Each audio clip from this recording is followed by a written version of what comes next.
Hey, everybody, welcome to the December 2025 market update. We got a lot of really promising information, so I'm going to jump right in. Again, as always, we're looking at the 5 county area, which includes Wake, Durham, Johnston, Orange, and Chatham counties. And the first thing that jumps off to you is that new listings are up 10.6% in December year over year. Year to date, we're actually up 13.2%, which brings us to just over 37,300 new listings that have hit the market in our MLS in that 5 county area in 2025. All right, the next really great piece of information is that closed sales were up in December over 13%. So we had 2,346 closings in that 5 county area. Even more impressive is that year to date, we were up 3.3% in closed sales. Now, that may not seem like a really massive number, but I want you to keep that in context relative to the last 3 years. So the year ending 2024, we were down 0.5% in closed sales relative to the year before. In 2023, we were down 16.9%. And in 2022, we were also down 16.9%. So you're talking 30 to 40% fall off in closed sales over the course of 3 years. And so to see a reversal of trend and be up 3.3% in closed sales for the year is actually a really awesome number. And in unison or in conjunction with the new listings going up and the median sale price being flat for the year, these are actually some really amazing metrics. So the median sale price in December itself was actually down 1.2%. But what that did is it brought the year to date, the full year median price to be $450,000, which is flat compared to 2024. If you've been watching my videos, you know I've been talking since the beginning of the year that what we need to see is an increase in new listings. We ideally will see a tick up in closed sales, but what was really important is that prices needed to stay flat. We didn't want to see a drop off in pricing. We don't want to see prices go down necessarily, but we also don't want to see them continuing to go up because that's going to keep buyers out of the market. That's going to prevent us from continuing to have a healthy churn in our market. But it also has broader effects on what it does to the economy, to core inflation, to interest rates. So prices being flat was a really awesome metric for us. And when you take into account that listings were up 13.2% for the year, closed sales up 3.3%, and prices were flat, that is an amazing trifecta to be starting 2026 off with. That's why I'm looking in a really positive light in 2026. Not that we're going to see some crazy market again in 2026 like we saw during COVID, but that we have the potential to have really steady, healthy increases in the things that matter most, which is availability of listings for buyers and buyers choosing to purchase homes and to generate those closed sales. Prices being flat is in 2026, there's a strong likelihood that we will continue to see that as we see new listings going up at a pace that's a little bit faster than closed sales going up. That means we're putting more supply into the market, but demand is also increasing. And as long as those go up together, that creates an environment where prices can stay flat and both buyers and sellers are happy with the market that we're in. So I'm really excited about the prospects of 2026 from that perspective. All right, another great sign for leading into 2026 is that showings are up. So showings are up 3.5% in December. We want to see that trend continue. We've seen that all through the second half of 2025. No reason to expect that to change as we go into 2026. Anecdotally, as we speak to our agents at Choice Residential, we know that showings are up. We hear that every week as we poll our agents on what they're experiencing out there. Now, inventory levels were up 26%. Again, this is what we need. If you look back a year ago, you would have seen inventory levels up, over 50%. That number is naturally starting to moderate as we are comparing the numbers to a previous year that started to have healthier inventory levels. So as we go through 2026, I expect this percentage to go down. But what we hope to see is that the actual gross inventory levels are continuing to go up. So more on that in just a second. But if you just compare it to last year, we were at just over 4,800 and we're just under 21 or 6,100 this year. So really healthy increase there of 26%. I expect we'll see that number continue, this gross number continue to go up as we get into 2026. Month supply of inventory is only 2.6 months. And so why is the month supply of inventory not going up if our new listings are going up, 10, 12, 14%? The reason is because there are more buyers coming into the market. So remember, month supply of inventory says how long would it take to sell all of the current inventory if no new houses came on the market? It would take 2.6 months for the buyer pool to consume that inventory. So that's a very low number that actually statistically puts us into that seller's market. But this is moving into a more healthy place. And if we can continue with new listings hitting the market, inventory increasing at a steady clip, this will continue to be a healthy number, ideally somewhere in the 3 to 4 month range. All right, now let's compare all of this back to December of 2019, the most recent market prior to the COVID price spikes that we saw. All right, first thing of note is inventory levels. We were just under 7,200 homes on the market back in December of 2019, and we're just under 6,100 this year. So we still have plenty of room to grow. And in fact, if you were selling real estate back in 2019, you know that we were starved of inventory even back then. So even as we approach and surpass this number in our market, hopefully over the next 12 months, hopefully in December of 2026, when we're looking back here, we will see that we are over this number. That would be wonderful news because we need that extra inventory so that buyers have options and so that our home prices can remain moderated. So we want to see that inventory go up. Now, median sale price at $295. Let's play that out like I always do. If we were to have a steady straight line, 5.5% appreciation over the last 7 years, rather than having the large spikes that we saw in 2020 and 2021, where prices would have been. And if you apply that out, you would be at about $406,000 for December of 2025. However, in reality, we're at $440,000. So you can see we still have lots of room here. So the people that own homes still have extra equity because of those COVID price gains. So anyone that owned their home prior to 2020, they still have lots of extra built-in equity. So what that means is that consumers are still feeling as though prices are somewhat inflated, although that is getting better. We could actually see prices stay flat in 2026 and then stay flat again in 2027.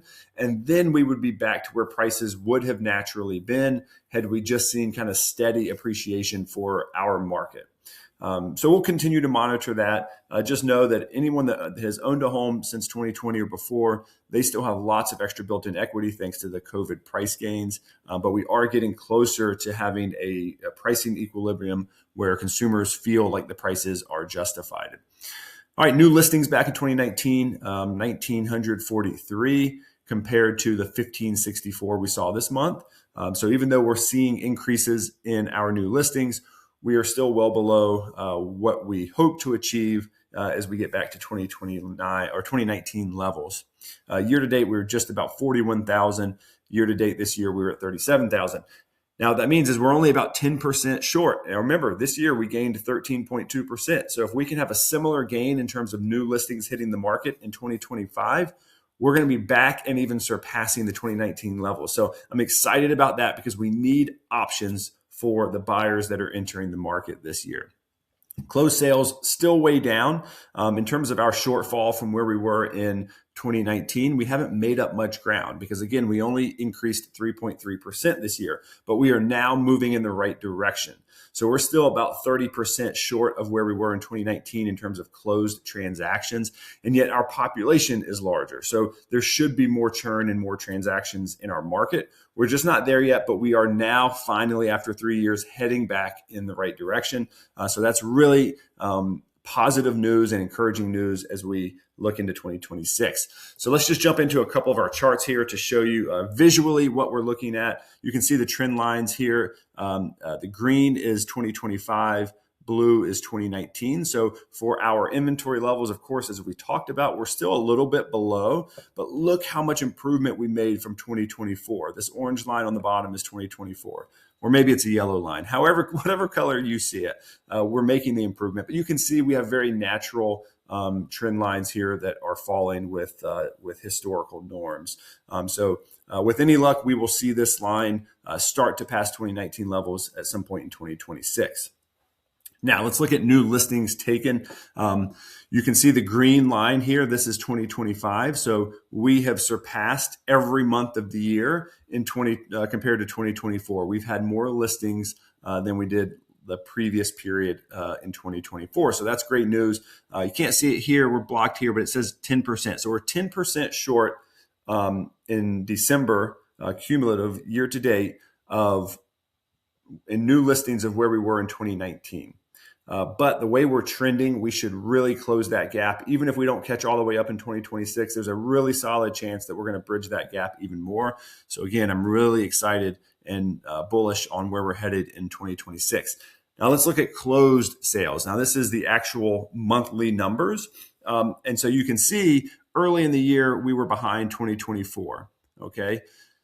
But as we got into May, we had the first month where we finally surpassed the 2024 numbers in terms of closed sales. And then that continued through the rest of the year. A little blip here in November. We had a small fall off. There were a number of macroeconomic reasons, including the government shutdown, that could have had an impact on that. But when you look at December, we got right back on track.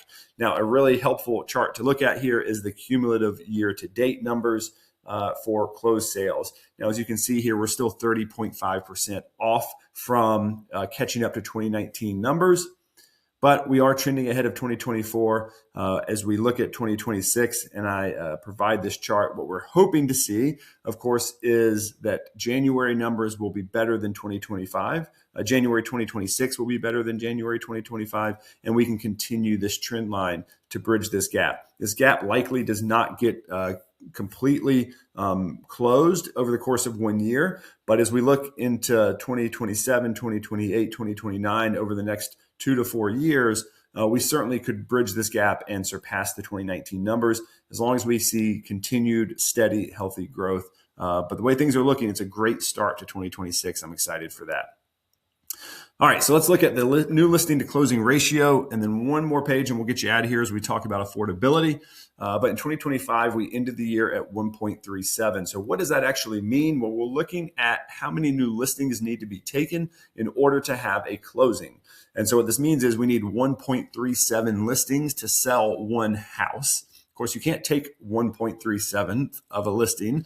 So look at it like this. Basically, every 16 houses you sell, or that you list, 12 of them are going to sell. If we compare that to where we ended the year last year, you had to take 15 in order to sell 12. Now, neither one of these numbers are terrible when we look at historical norms, but because we were coming out of markets where this 1.09, 1.04, 1.02, and even in 2022 and 2023, we were in markets where pretty much everything sold.